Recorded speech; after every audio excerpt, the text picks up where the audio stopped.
Enterprise TV, a tradition of truth.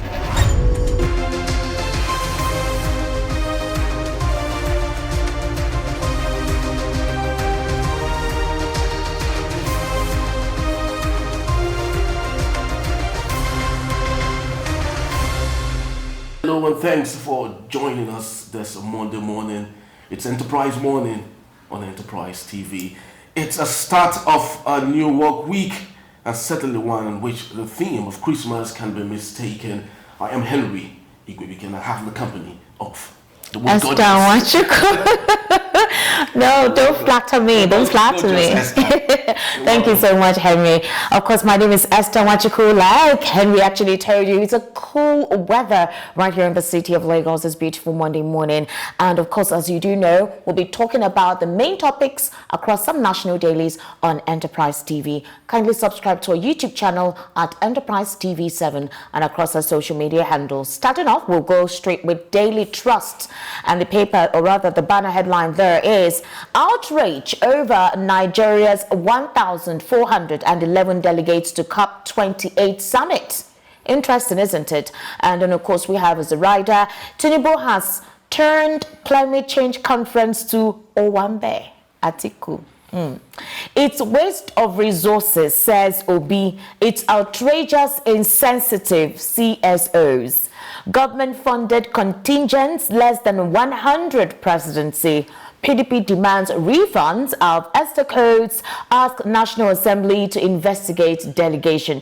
That is the main headline on the Daily Trust newspaper this morning. We also have there beside, that is at the right-hand side, banner, other headlines beneath the banner headline there, which says, NSCDC personnel brutalized. Anambra journalists say media is Nigeria's problem.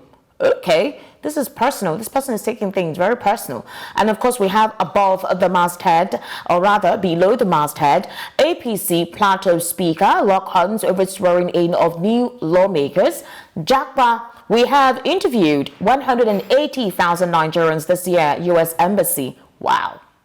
180,000 Nigerians. Henry. Interviewed. That's very funny. No, it's not funny. It's ridiculous. It's ridiculous. It's outrageous. It's what? It's 180,000. I'm sure you're listening to. You want to jackpot. You want to add to this number. Okay. 3 months after, no clue on whereabouts of abducted Zamfara varsity students. These are the major headlines on the front page of the Daily Trust. And of course, I'll be introducing our analyst in the studio on Enterprise Morning, and that is Barrister Tunji Abdulhamid. Barrister Tunji Abdulhamid, welcome to Enterprise Morning. Yeah, thank you for having me. It's my pleasure to be with you. Thank you.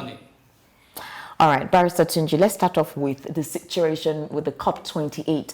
I'm all for the whole climate thing. In fact, green energy, fossil fuel, green everything, you know, we're going to breathe healthy. But 1,411 entourage that accompany the president, and they say we don't have money, we have a lean budget. The presidency has reacted and said that they only have officially about 100 delegates officially assigned. Others are unofficial, and possibly they're being sponsored by the World Health Organization, the European Union, and all whatnot have you. Would you believe the explanation from the angle of the presidency? It would be very hard for me to believe, bearing in mind the antecedent of this government. The government is a kind of ceremony government. They love it in that manner. Even when we were campaigning, remember when they went to abroad for their campaign, you know the large number of people they brought in.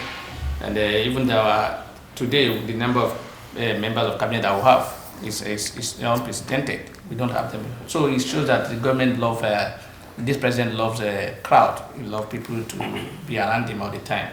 Remember when he was after his election, he came to Lagos. You see the kind of entourage that accompanied him. So it's sad. But at that time, those areas can be excused. But now we're in government, and then when you're in government, especially a government that is talking about us, asking us, advising us to tighten our belts, to endure pains, and then, so that we'll see the light at the end of the tunnel. The same government is engaging in politics and spending as necessary when we're talking about cutting costs. So for me, we are talking about lack of money in the country, and I've also been saying it, that it's not as if Nigeria, I always argue that that Nigeria don't have money. They say Nigeria is not rich. I don't believe Nigeria don't have money. we have money, is the way and manner we're spending the money. And I don't also agree that it's because we are where we are today because we have just one mono economic source of income. I don't believe that. If you have 20 source of income in terms of our economy and we're behaving the way we're behaving, we'll still be in the same position. So for me, it is sad and sensitive that a government that is preaching that will be doing this. So that delegation cost 880 million naira to fly all of them for COP28 in Dubai. Yeah, unfortunately, it's unfortunate. That money can do a lot in terms of our health sector, in terms of our education, in terms of all other areas that were of concern. And then I don't know. It's even more saddening that this conference that I'm talking about can even be attended virtually. Exactly. You can do if a country that is talking about we don't have money, and then you want to cut costs. You should have adopted what's it called virtual attendance. In other words, in that you can let 20,000 people attend. That people will not complain. No, let's even assume that the president needed to be present in Dubai because he wants to foster some healthy economic relationship. You know, we still have the ban on visa for Nigerians having to travel to Dubai. So let's just say he wants this opportunity to renegotiate so that that ban can be lifted up. We don't have issues with the president attending because other world leaders were also there. But the thing is, the entourage that accompanied him, his son, a former OAP2, was there, where there is no official assignment as to what she is therefore. That's the question Nigerians are asking. Other presidential candidates for the opposition political parties have reacted. So if you're running an over-bloated government and you're presenting a budget of 22.7 trillion naira, a budget where you did not give a proper breakdown as to what allocation is given to what sector, beyond that, you did not even give a hard copy of that budget before you flew to Dubai, and then you expect Nigerians to continue to trust you when you keep saying that these are the situations on ground and they should continue to be patient with your administration. So how do you tally the reality with the expenses that will be made at COP28? Yeah, the lifestyle of our leaders does not reflect the reality on ground. The hardship on ground is not reflected in their own lifestyle. In other words, it appears they don't know the hardship that's on the ground, or maybe probably they are pretending that they don't know because they are just there from. I'm also not against the president going there personally. I'm talking about if you want to if you need a larger entourage and you want so many people to attend, you can give some of them a virtual opportunity to attend, not just. And you see, it's an avenue to even give some people visa to that particular place. You know, it's unfortunate that for me there is no justification for it for bringing those. Most of the people that you saw in that. List. So then they don't have any role to play in that conference. They are just there for being there and for spending our Commonwealth for just what is the role of the son of the president? What is the role of Toke Makinwa and some other people that have been mentioned in that regard? So for me, it is sad and does not reflect the reality on ground. If we are talking about asking people, and that's why I say I don't believe in when government tell me to tighten my belt. I don't even believe that government should be telling me that. A government should not introduce a policy that will create hardship to people. That's not a government. Any government that wants to introduce any policies and he realizes that look, this policy will create this hardship, he will find a way around that hardship first before introducing such policy. But we are in a country whereby government would introduce a policy and it will tell you, please, this policy will give you hardship. You have to bear it, and then the pain. So I don't see, and they are not bearing the pain. Recently, we saw the National Assembly member being assigned a 160 million SUV to buy SUVs. The First Lady's office who have been changing all the carpool. First Lady office that is not known to our law is having an allocation of billions or trillions of naira or billions of naira. 1.7 billion. Recently we have been told that the Minister of the FCT has proposed a renovation of the office of the Vice President or the House of the Vice President for billions of naira in a country where we are talking about lack of facility, lack of money. We are talking about the medical doctors are complaining that their welfares are not being taken care of. Beyond that, there's a section of Luth where that has about 150 beds that has been closed off, no doctors. There are so many schools that people are sitting on the floors. There are so many hospitals that have not been there is no facility. We don't have any facility there. There are so many things that government has not been able to meet. You see, the ASU's issue requirement, ASU demands have not been met since 2009. And the government is there. And what would they say? They will say there is no money.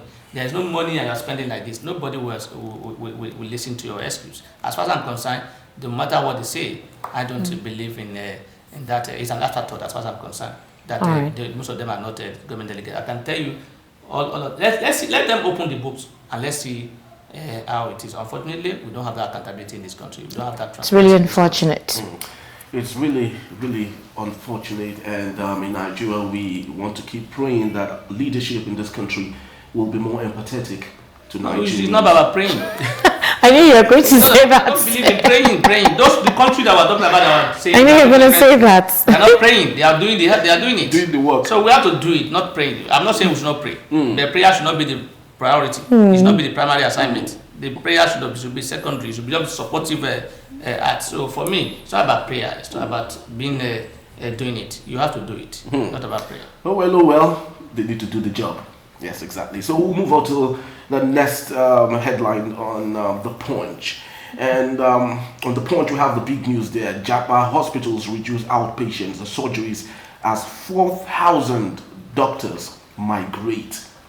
That's a very sad one here. And also on The Punch, we have the budget, the National Assembly, 6 agencies, allocations rise 40% to 1.4 trillion naira, and over 150,000 Nigerians applied for U.S. visa 2023 envoy tax default. FIRS with fines issues December 31st deadline. And the big story to you, Mr. Tunji, is still the same issue we've been discussing for quite some time now, and that is the Japa syndrome. It's becoming ludicrous in Nigeria. It's becoming very funny, so much so that it's now a common thing. But it's an issue of great national interest that we need to really, find a way around it. Now the question is, how do you think we can start talking to the minds of Nigerians to, have a way of at least having a little bit of belief that the country would be better?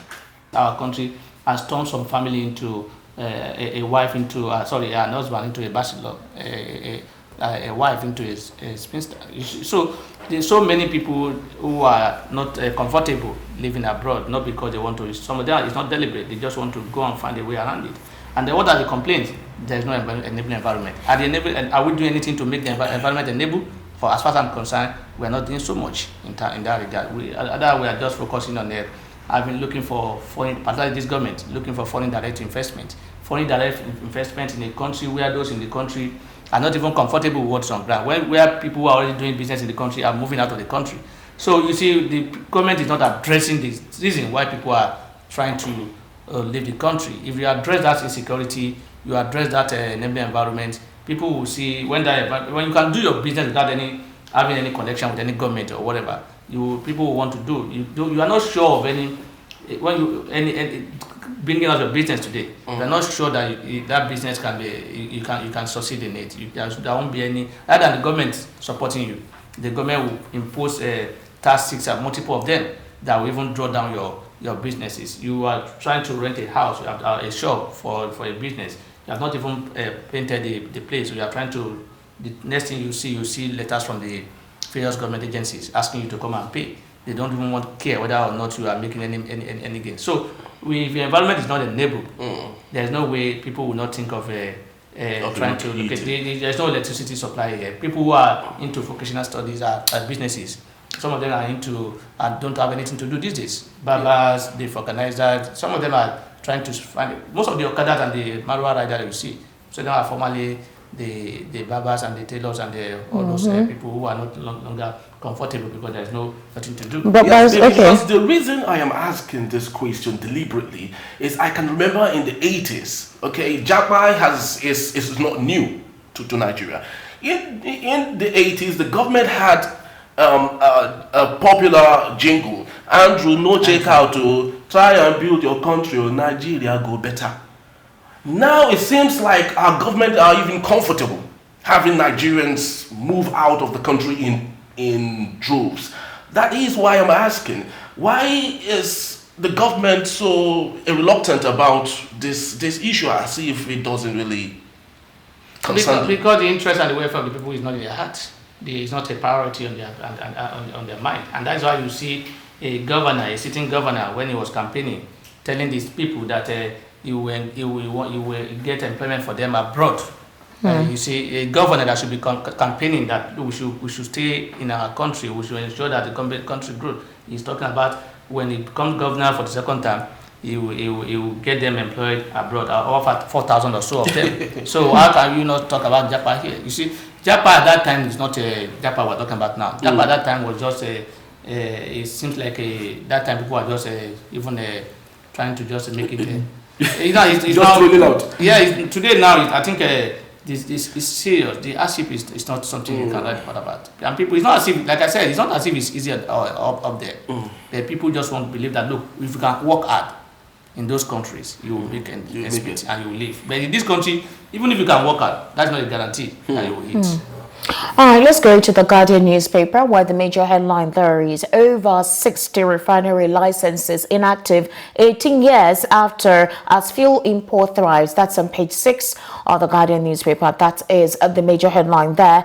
And of course, we also have a bottom page by the left of the front page, where you have teachers hold to bed boss hostage disrupt aptitude test in Dusi. That's on page 28. You also have below that NJC to select 2 new Supreme Court judges on Wednesday. Failed road, female passenger dies, 2 injured in Lagos tanker incident. And then you also have Intel's waived and $193 million debt to resolve pilotage crisis, NPA firms. Carlo uncovers diversion of palliatives, vows to punish culprits. And reject Wike's 15 billion naira benefiting residents for VP. Sarab urges Senate, and that is on page 4 of the Guardian newspaper. So let's go on with this particular story, which I think a lot of us can actually relate with, which is concerning Wike proposing 5 billion naira for befitting residents for the vice president, and Sarab is urging the Senate to make sure that they reject Wike's request for that amount of money. I wanted to ask you, while you were, talking on that particular headline, where we're talking about the doctors dying, where about 5 wards in Lagos University Teaching Hospital have been closed, 5 wards that has about 150 beds. Then, of course, there's a survey that was conducted in January where you had about 1,980 doctors that had left the country. And then you have the FCT minister who says this time around there'll be no frivolous spending in the FCT. Any politician who is caught on the crossroad will not be spared because he intends not to look at anybody's face. And then you're proposing 5 billion naira to give the residents of the vice presidents a befitting opulent outlook. So the question is, if we continue to claim that they met an empty bursary, they say that the financial status of the country is very lean. The former president left the country dry. Where did they propose to get 5 billion naira to give an opulent outlook on the vice president's residence? Where they will get it is not even my concern. It's not even because at all that the former vice president Yemi Osinbajo just left that place, and I didn't hear him say the place is not befitting. Exactly. That it's disgraceful for him to stay in that particular venue. So I don't understand what they mean by befitting. I don't know which of any government house in this country, no matter how bad that government house is, that is not befitting. I don't know. But for me, it's just a way of. I see it as a way. When you see government people talk about a contract or they want to award this, I want to do this construction, I see it as a means of cutting away our money. In other words, corruption. They see money in that regard, and that's why, because most Nigerians, they don't interrogate the cost of a project. What they want to see is the project, and that's why people will tell you we appreciate former President Buhari and say at least he did Ibadan Lagos Ibadan Road, he did what's it called, Second Niger Bridge, without looking at the cost of those bridges and the roads. For me, until when we start to interrogate the cost of those projects, vis-a-vis what they have put on ground. I hear that you see when the former governor Wike, when he was in the university, he was about leaving, he was commissioning a project, and I listened to one of the members of the indigene of Ifa State talks about it. He said which project, that this project is a means just to siphon money, that the projects are not needed, and it's just a waste of money. So that's what those in government, that's what they do. They look for a project that will give them something, and then they will spend it. So for me, there is no need for that, especially at this time when we are talking about no money in the country. At the time when we are saying our budget, majority of our budget will be funded by borrowing. This borrowing, when you are borrowing money, it should be for projects that will be beneficial to the generality of the country, not just one individual or the leaders. Even if we're having a bad structure in the Aso Rock or whatever, those in there should be managing it. They should not be their own interest should not be priority. Whatever they are looking for is not priority, and I don't believe that anything in that Aso Rock that is there, no matter how bad it is, that is not befitting enough. It is. I did not hear from a former vice president that is living where he's living, and I even remember that at the time they budgeted billions of naira to do a gatehouse or something at the vice president's lodge. I don't know. So many times we budget money for a particular project. It's different money, a year after or 2 years after, because people will even not remember. I remember there was a budget to that regard that for renovation of the vice president house just recently, and then I also remember that when the president was coming into office, before he even resumed his office, they were told he's operating from his personal house because they are renovating the Aso Rock villa. So I don't know what they're talking about here. I know there is difference between vice president and president, but I think they are all in Aso Rock, and then I don't see what is not befitting. Even if it's not befitting, like I said, that is not our priority for now. Let's manage it the way it is for now, and when you have a better economic situation in the country, you cannot talk about. If you have a better economic situation in the country, nobody will even complain. Like use 1 trillion. Exactly. Nobody will complain. Very true. Very, very true. Well, that is just about what we have today on our newspaper headlines, and many thanks to you, Mr. Tunji Abdul Hamid, for always being around to share more light on some of these issues. All right. Meanwhile, the demolition drive by the Lagos state government plus pressure mounting on Nigerian government to release Rhoda Jitao, that will be up next after this short break. Enterprise TV, your one-stop shop for news, programs, human angle stories, the economy, sports, and much more. We go the extra mile to bring incredible details to you. So hop on the train now. Enterprise TV, a tradition of truth.